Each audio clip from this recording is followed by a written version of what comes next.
Now, knowing you, I know that you're aware of the things that people are saying.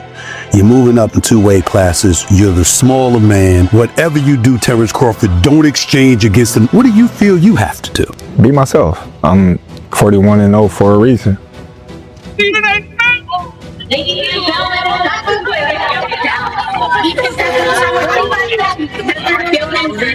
Mayweather was undefeated for the last half of his career. For over 2 decades, everyone believed that Floyd's 50-0 record would never be overshadowed. He was the ghost in the ring, a defensive magician who made legends look ordinary. But after one historic night, a single explosive statement from the only man who faced them both threatened to tear that entire monument down. The debate wasn't just about who was better anymore, it was about whether Mayweather's entire era had just been eclipsed. The firestorm began the moment Terence Crawford's hand raised against Canelo Alvarez, after a masterful performance where Crawford had done what many thought was impossible. Terence Crawford is the best fighter on the planet. Pound for pound, he's that dude.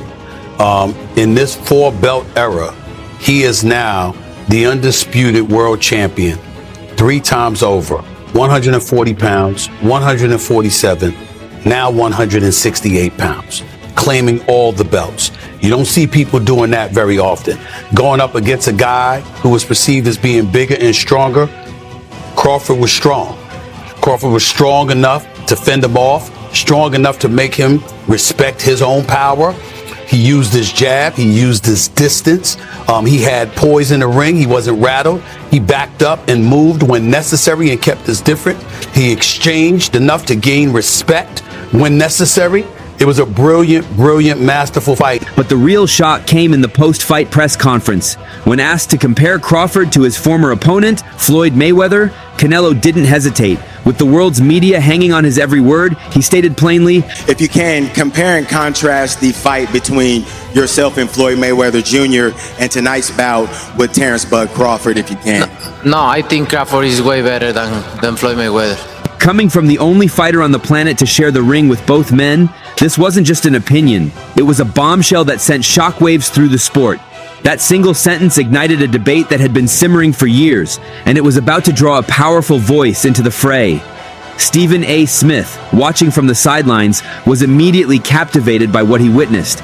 He, like many others, expected Crawford to use his technical skill and stay on the outside to outbox the bigger, stronger man, but that's not what happened. Well, I appreciate Crawford making my prediction come through. Coming into the fight, I had him winning by decision. I thought he was the superior boxer. I thought he would be able to take a punch. And as long as he didn't stay there and exchange with Canelo, I thought he could do it. What surprised me is that there were times during the fight, he did stand there and exchange with Canelo and took it. Took some body shots to the liver. Took some headshots. Exchanged. And still ended up winning this fight. I thought from the 8th round on, he just put on a boxing clinic. But I gotta give credit where credit is due. Crawford deserved to win the fight. Smith noted with astonishment that Crawford didn't just survive. He stepped into the fire and exchanged blows with Canelo, proving he had more than just skill, he had grit. As Smith put it, what I didn't expect was for him to stand in there and exchange and survive. And he did that on several occasions, and that's why he deserves so much credit. He even broke down the fight, saying he had it scored 5-4 in favor of Crawford after 9 rounds before Crawford put on a boxing clinic to win the last 3 rounds decisively. He absorbed Canelo's power and fired back, prospering in moments where a smaller man should have crumbled. Crawford is a special fighter because he's got a mean streak. He doesn't back up from anything.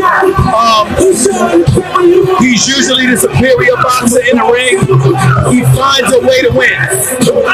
No matter who he's going up against, no matter what power you have, what boxing skills you have, he is truly a generational fighter. He wants to go in the ring and not just beat you, but show you he was a better man. And he's not one to believe that just a knockout does that. He likes outboxing you and showing you that his skill level is superior to yours. And he showed it tonight. Stephen A. praised it as a masterclass, but while he was deeply impressed by the performance, he wasn't ready to dethrone the king just yet. Because he remembered a different kind of master, a phantom in the ring that Crawford, for all his heart, simply wasn't. Mayweather was undefeated for the last half of his career with one hand. He constantly broke his hand. Yeah. He would go into a ring knowing he had no shot at knocking somebody out because his hands were hurt too much, and literally walked in the ring and said, I'm going to embarrass you and humiliate you by showing the world you can't hit me. This is where Stephen A. Smith drew the line, making a crucial distinction that changes the entire argument. He reminded everyone that Floyd Mayweather was a defensive enigma, a magician whose primary goal was to win without getting hit. With hands that were notoriously brittle and damaged throughout the second half of his career, Floyd knew he couldn't rely on knockout power. This wasn't just a theory, it was a well-documented issue. Floyd Mayweather looks me in my face and he says, I'm going to take him out about the 8th or 9th round. And I said, your hand's always broken. You ain't known for your punching power since you moved up from lightweight to welterweight. Why are you so sure you're going to do this? He said, Stephen A., he's a UFC fighter. He said, and he's a striker. He's accustomed to coming at you and throwing punches. What he's not accustomed to doing is punching while he's throwing backwards, while he's moving backwards and pushing you off of him. He says, I'm going to walk right into him and stay at his chest. He's going to have to push me off in order to throw his punches. He said he's going to be circling the ring. He said by around 4 or 5, he's not going to have any legs. He's going to be done. And he said, and I'll just toy with him and keep him around until around the 8th or the 9th round. And that is exactly what Floyd Money Mayweather did. He told me exactly what he was going to do, and he did it. He's the man. Mayweather himself admitted his hands are real brittle and revealed he couldn't even spar for a month before the Conor McGregor fight due to injury. You hurt your hand? Huh? I thought you hurt your hand myself. Okay, all right. Relax, baby. The job is done. All right. Put in a bucket of ice, man. Yeah. I'll get a bucket of ice. Kill him. I'm saying Shane hit me with a hell of a shot. Okay. Actually, 2 shots. Oh, okay. But even in that particular round, what I said to Shane was this. I was like, you did said something to him when you grabbed him. I said, you gotta kill me. Oh shit. I wasn't ready, bro. I said that was a good one. I said that was a good one, but you gotta kill me. Wow. I said you gotta kill me. And did I mean I'm not gonna lie, I meant it. To add a more controversial layer, reports have long suggested that in the second half of his career, Mayweather fought almost exclusively in Las Vegas, one of the only places that allows fighters to use numbing injections like xylocaine for hand pain, hinting that his hand issues were a major strategic factor in where and how he fought. Instead, he became untouchable.